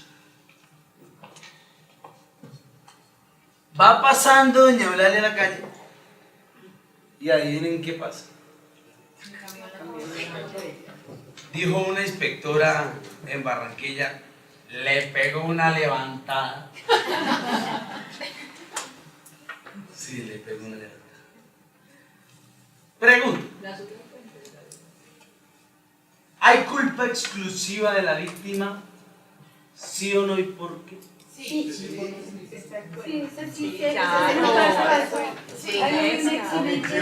Está la señal. Primero, ¿Les parece si hablamos del primer, segundo y tercer ejemplo? Esto se está poniendo bueno. Ella pide la palabra, quiero conocer su opinión de los 3 casos. Yo quiero hacer una pregunta. Si el acceso al puente peatonal es por escalera o si tiene rampa. Porque si no Tiene rampa. Todos tienen rampa. Tiene rampa. Y hasta ascensor tiene. Entonces, doña Gabriela tenía todo garantizado. Había señal de tránsito, estaba capacitada, había señalización, todo. Primer ejemplo fue el de el señor que corta vidrio, ¿no? Dale. A ver, en el primer ejemplo considero que ahí no hay culpa exclusiva de la víctima, porque la víctima no se dañó un ojo sino un dedo. Sí, o sea, si se quitó las gafas, no se dañó un ojo. Él no se puso las gafas para mirar. ¿Sí? Sino es que con las gafas. Tiene tanta razón que me acaba de hacer caer en cuenta que puse mal el ejemplo. Claro. Tiene tanta razón. Voy a corregir.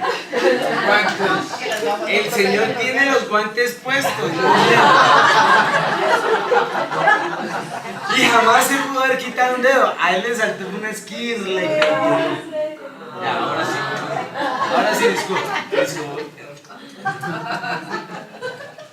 ¿Cómo esto es tan dinámico? ¿Cierto?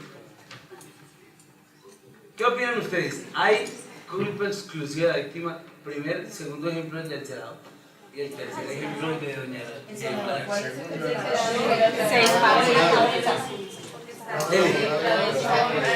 Óigalo. Perdón.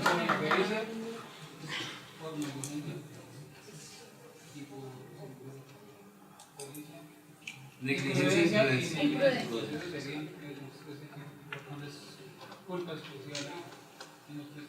Ni la impericia, ni la negligencia, ni la imprudencia son causales de la culpa exclusiva.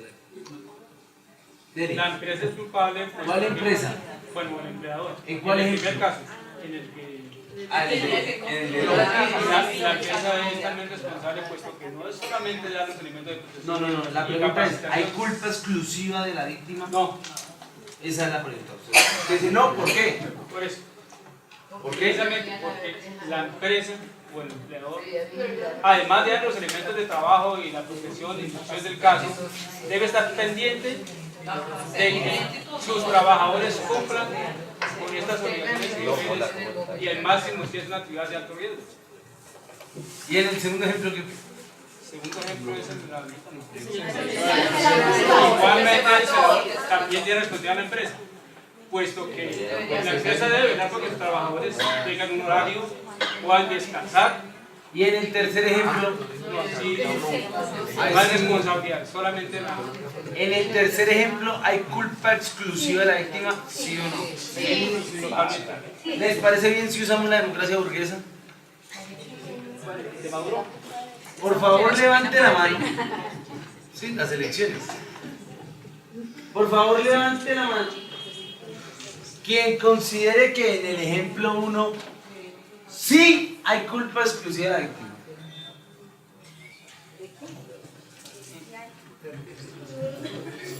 ¿Quién considera que sí hay culpa en el primer ejemplo? 1, 2, 3, 4. Uy, otra vez. Sean seguros. 2, 4, 6, 8, 10, 12 personas. ¿Estamos de acuerdo? 12 personas dicen que sí. ¿Quiénes dicen que no hay culpa exclusiva de la víctima? En el primer ejemplo, que no hay culpa exclusiva de la víctima. En el del ojo, sí. 4, 6, 8, 10, 11, 12. 12 también. No, el ojo, el ojo. El ojo, la mano. El ojo, pues cambió El ojo. cambió el ejemplo. Tenía las gafas. Y no tenía las gafas. O sea, tenía las gafas y se las quitó. Entonces, ¿no? Es 13.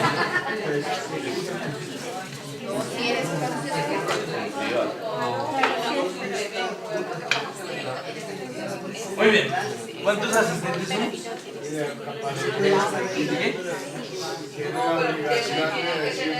¿Qué? En el segundo ejemplo, el senador se suicida. ¿Quién considera que hay culpa exclusiva de la víctima? Por favor, levantar la mano. En el ejemplo en el que el celador se suicida, Para mí ni siquiera es accidente de trabajo. No, ahí tampoco.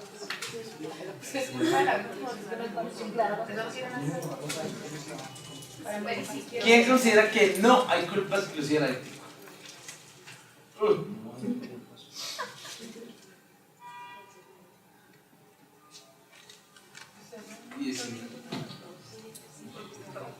Yo no sé si estoy contando bien o mal. En el tercer ejemplo, doña Eulalia. Que hay culpa de la víctima. No he preguntado. Oiga, qué afán. Están que se votan, ¿no? Estamos pensando.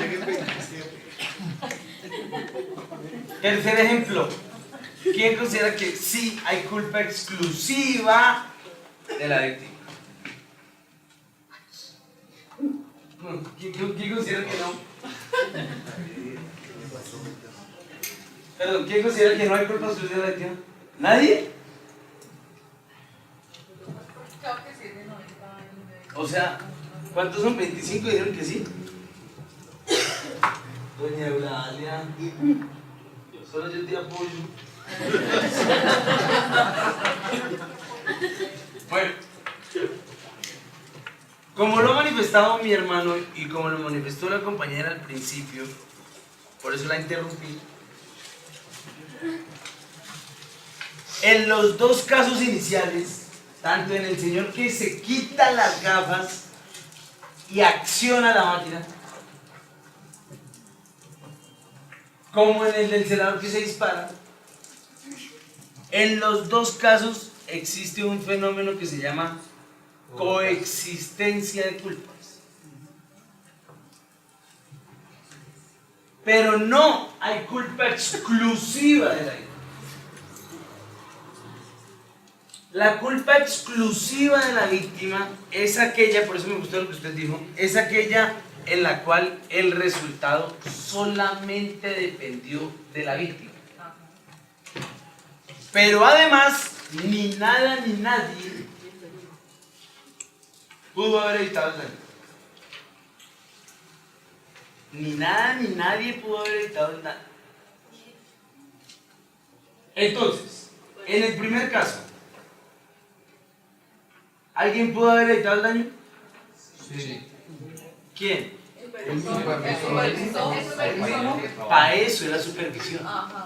Para eso, borré justo lo que no debía borrar. No, pero si se las quita solo un momento, es decir, él tiene, entonces tenemos al trabajador capacitado, tenemos todos los elementos. Y ya cuando va a hacer Y versión. necesitamos tener, se cumple un horario de 8 horas, tenemos que tener al supervisor 8 horas. Esta era la pregunta que yo quería que me hicieras y sabía que tú me la ibas a formular. Tengo que hacer una Y sabía que ya, yo le respondo y después te doy la palabra. Doctora Luz, la respuesta es sí. Sigue.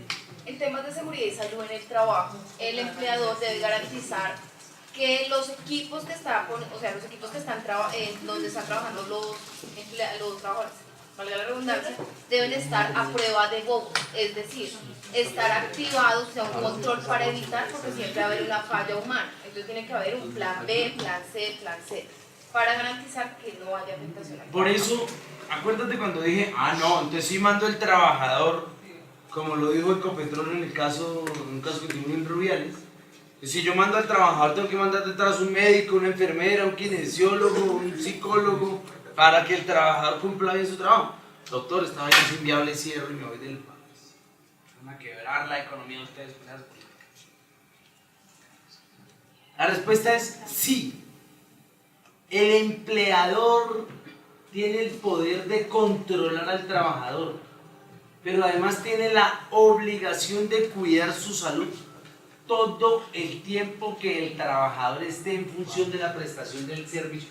Desde el minuto 1, o mejor, desde el segundo 1, hasta el último segundo en el que el trabajador está prestando su servicio, es un trabajador subordinado. Y si está subordinado, el empleador tiene la obligación de controlarlo independientemente de la labor que sea, independientemente de lo difícil que sea la labor. El empleador tiene la obligación de controlarlo. Dime. Pero no, pues, no estaría como los de Ecopetrol, me parece muy terrible. Y, o sea, como tan estricto en control. Y segundo, quiero entonces poner un caso de una persona que conozco que entró al ministerio con diabetes. Si la diabetes le ocasiona algún daño dentro del Ministerio del Trabajo, el empleador tiene que pagar a esa persona. O sea, tiene que ser, es el responsable de lo que le pueda pasar.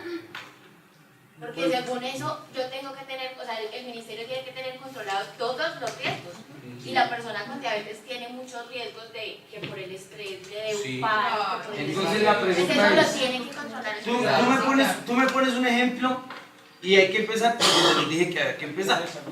Y es, el empleador fue diligente y cuidadoso, es decir, primero el empleador sabía, el empleador hizo la matriz de riesgos para determinar la existencia del riesgo, el empleador sometió a esa persona con diabetes, la sometió a un riesgo en el que aumentó la posibilidad de siniestro, ¿sí o no? O sea, uno tiene que comenzar a mirar todas esas variables para lograr determinar qué sí o qué no, qué sí o qué no. Claro.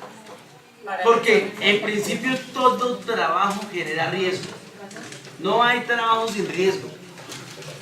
Y el trabajo es una de las dos fuentes de riqueza. Y en el caso del trabajo humano, quien se apropia de la riqueza que produce el trabajo es el patrón. ¿De acuerdo? Entonces, el patrón no tiene la obligación, pero mira, ese argumento que plantea Ecopetrol, que tú lo compartes, y digamos el opuesto, que es el que estoy planteando yo, no es un argumento mío, así suene muy mío. Es un argumento que está en la ley. El Código Sustantivo del Trabajo, que es una norma viejísima, dice: el empleador debe hacer todo lo que esté a su alcance para cuidar la salud del trabajador. Y hacer todo lo que esté a su alcance es eso, es exactamente eso. Por eso él casi pierde con el 2.5. Porque no es hacer lo que al patrón no le parezca. No es hacer lo que al patrón no le quede fácil. No es hacer lo que al patrón no le ahorre costos. Es hacer lo que corresponda para que el trabajador no se accidente o no se enferme. Lo que corresponda es cuidar su salud. ¿Y qué toca hacer? No sabemos, dependiendo de las circunstancias. Claro, por eso tiene que hacer identificación de peligros, evaluación y valoración de riesgos, para hacer todas las posibilidades y establecer las medidas de control de todas las posibilidades. Tenemos el caso, bueno, les voy a contar. El trabajador presta sus servicios en una zona en donde el ELN tenía mucha presencia. Y ustedes saben que cada vez que hay medio tropel en Ecopetrol, se vuela un tubo. Y el trabajador tenía que cuidar el tubo. Su labor era cuidar el tubo. Así. Y en estas estaba el trabajador cuidando el tubo. Le dio un paro cardíaco y murió en forma instantánea. ¡Ah! Ya le va a echar la culpa al patrón. Es que usted sí es claro, cierto. Va a echarle siempre la culpa al patrón. Nosotros logramos determinar que eso era además en Barranca, donde casi no calienta el sol. Nosotros logramos determinar que, primero, el trabajador no tenía una zona de hidratación. Segundo, el trabajador no tenía una sombra donde resguardarse. Y tercero, nosotros logramos comprobar que el paro cardíaco fue por la sobreexposición al sol. Y el Ecopetrol lo que nos dijo es, pues es un paro cardíaco, o sea, eso le puede pasar a todo el mundo, a cualquiera. Eso, y nosotros le dijimos, no es a todo el mundo, no es a cualquiera, es como consecuencia de la sobreexposición al riesgo. Ya terminé. ¿Correcto? Entonces, usted lo que tiene que hacer siempre en todos los casos es, y ahí fue cuando me dijo, no, entonces tengo que mandar a esa parte de Barranca que queda por allá, yo no sé dónde. Tengo que mandar médico, no sé qué y tal. Y pues nuestra respuesta es, sí señor, ¿qué te parece? Sí, tiene que cuidar siempre. Bien, terminemos con el ejemplo de doña Eulalia, que es el que me ha parecido más complicado. Es más polémico. 25 personas dijeron que sí hay culpa exclusiva de doña Eulalia. Ya habiéndoles contado qué es la culpa exclusiva de la víctima, pregunto, ¿cuántas personas consideran que en el caso de doña Eulalia sí hay responsabilidad exclusiva de la víctima?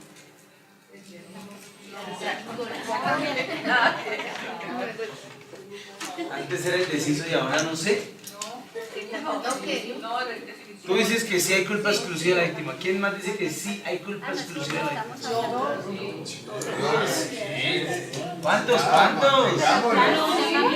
¿Sí hay culpa exclusiva de doña Eulalia?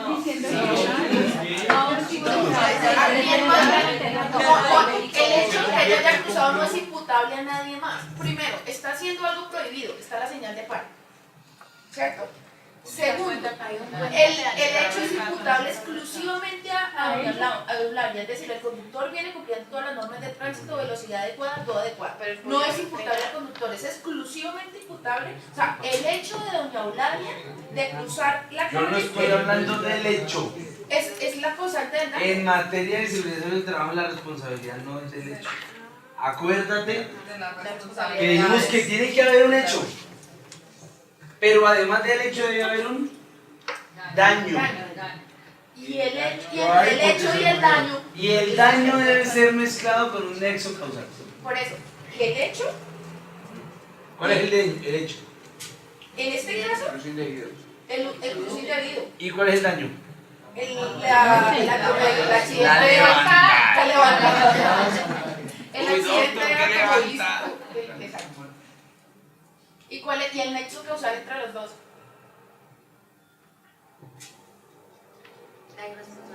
Pasó.